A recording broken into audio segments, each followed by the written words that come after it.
Tenali double horse వారి నూతన సంవత్సర శుభాకాంక్షలు. మాజీ డిప్యూటీ సీఎం మాజీ హోంశాఖ మంత్రి మహమూద్ అలీ గారు ఉన్నారు, మాట్లాడదాం. మహమూద్ అలీ గారు, 2025 ఎట్లా ఉండే, 2026 ఎట్లా ఉంటుంది, ఏం చెప్తారు? 2025లో అంటే పబ్లిక్ అన్యాయం ఎక్కువ జరిగింది.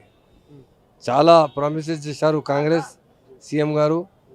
6 గ్యారంటీ ఇచ్చిన, నియర్లీ 420 ప్రామిసెస్ చేశారు. ఏం ఇంప్లిమెంట్ చేయలేదు. పబ్లిక్ హ్యాపీ లేదు. నెక్స్ట్ ఇయర్ చాలా బాగా వస్తుంది. దేవుడితో ప్రార్థన చేస్తున్నారు. అన్యాయం లేవు, న్యాయం చేయాలి. డెఫినెట్గా మా పార్టీ కోసం, తెలంగాణ రాష్ట్ర సమితి కోసం తప్పకుండా ఫ్యూచర్ చాలా బాగా ఉంది. 100% మన పార్టీగా వచ్చడానికి అవకాశం ఉంది. అందరూ యాద్ చేస్తున్నారు. మొత్తం ఎకానమీ చాలా డౌన్ అయింది. 2025 में बीआरएस सक्सेस है? बीआरएस डेफिनेट सक्सेस ये बीआरएस पार्टी तो एक मूवमेंट पार्टी तेलंगाना लेके आई तो पार्टी है. डेफिनेट आगे भी उम्मीद है कि फिर पब्लिक यही चाह रही कि फिर से बीआरएस पार्टी इख्तियार में है और उनके साथ जस्टिस का है. 2026 से पहले केसीआर बाहर आ गए सो है, वो एक स्टेटमेंट दिया, कांग्रेस को छोड़ेंगे नहीं.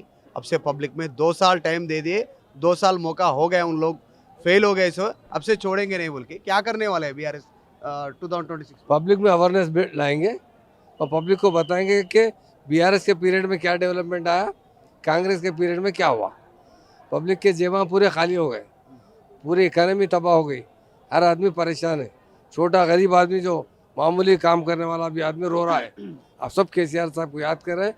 डेफिनेट जब इलेक्शन आएगा तो पब्लिक बताएगी कि फिर से केसीआर आना. डेफिनेट केसीआर साहब आएंगे और ये अच्छी तरीके से हुकूमत चलेगी. ये कांग्रेस की जो हुकूमत चली है वो टोटली फेल हुकूमत चली है.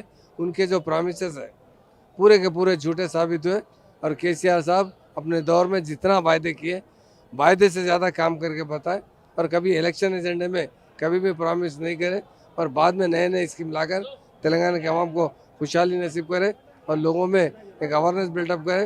तेलंगाना स्टेट बनने के बाद जितना डेवलपमेंट तेलंगाना के अंदर आया है, मैं समझता हूँ इंडिया में किसी स्टेट में नहीं आया. आज रो रहे हैं लोग, रो रहे हैं, कांग्रेस को देखकर रो रहे हैं. यही कह रहे हैं अरे केसीआर साहब कितना हमको फ़ायदा पहुँचाए और कांग्रेस आने के बाद हम कितने परेशान हैं. अब हर कोई ये याद कर रहा है कि फिर से बीआरएस पार्टी की हुकूमत बने, फिर से केसीआर चीफ मिनिस्टर बने. परसों केसीआर बात करने के बाद बीआरएसएलपी कार्यवर्ग बैठी, उसके बाद में प्रेस कॉन्फ्रेंस लगाया. उन्होंने प्रेस कॉन्फ्रेंस में बात करने के बाद में रेवंत रेड्डी बहुत सारे बड़े बड़े शब्दों से बोले सो है केसीआर के ऊपर, मर जाना केसीआर, हम तोंडालो, इतना स्टेटमेंट दिए सो है. ये दो खासियत है रेवंत रेड्डी साहब की.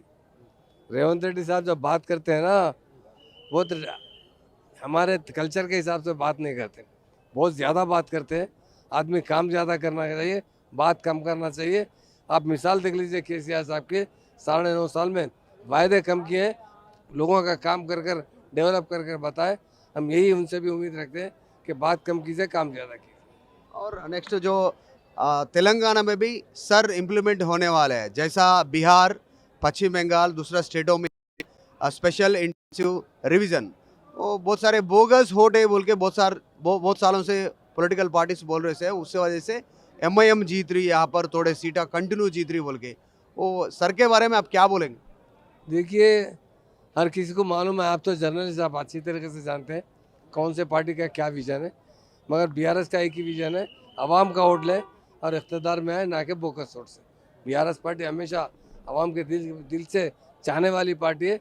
पब्लिक दिल से केसीआर साहब को चाहती है. वाहिद पार्टी है बीआरएस पार्टी जो तेलंगाना हासिल की है, लेकर आई है. तेलंगाना आवाम का हक लेकर आए, आवाम का हक दिए हैं और हमेशा तेलंगाना के आवाम को खुशहाल सेहतमंद देखना चाहते हैं. यही बीआरएस का एजेंडा है. दूसरे पार्टियां एक एक तरीके से जीते हैं, मगर बीआरएस पार्टी का एक ही एजेंडा है, आवाम के दिल से जीते, आवाम अपना दिल से वोट डाले और ओरिजिनल वोट के ज़रिए बीआरएस पार्टी जीतना चाहती है. जिस तरह लोग आप जब बोकस पार्टी की बात करें, बोकस पार्टी में बोकस वोट लेते हैं, वो डेफिनेट उनका अपना शेवा है. अब आप वो बात पे सहमत है? कंपलसरी एमआईएम जो जीत रहे फेक वोट से जीते, दूसरा वोट से, वो बात पे सहमत है आप? देखिए, हम तो इस बात पर सहमत है कि हमारी पार्टी जो है ना, बिल्कुल जेन्युइन वोट पे जीती है. हर एक का अपना अपना एजेंडा होता है, मगर बीआरएस पार्टी हमेशा जेन्युइन वोट पे जीतती आई, आगे भी जेन्युइन वोट से जीतेगी. मोहम्मद अली స్టేట్మెంట్ చేస్తూ ఉన్నారు. సార్ తెలంగాణలో ఇంప్లిమెంట్ అవ్వాల్సినటువంటి అవసరం ఉంది, బోగస్ ఓట్లు తీయాలి, మేమైతే ఒరిజినల్ ఓట్లతో గెలుస్తున్నాం అనేటువంటి స్టేట్మెంట్ చేస్తూ ఉన్నారు. తర్వాత ఎంఐఎం పార్టీ అదొక బోగస్ పార్టీ, బోగస్ ఓట్లతోటే ఎంఐఎం గెలుస్తుంది అనేటువంటి స్టేట్మెంట్ చేశారు. వీడియో జర్నలిస్ట్ జాఫర్తో మధు మల్కేడ్కర్, హైదరాబాద్. చరిత్ర సృష్టించినోడు ఇప్పుడు ఆ చరిత్రని తిరగరాయబోతున్నాడు. అబద్ధాల గోడల్ని బద్దలు కొట్టి నిజాలను రాగా మీ ముందుంచబోతున్నాడు. నిజమైన వార్తల కోసం వెంటనే డౌన్లోడ్ చేసుకోండి రా యాప్ని.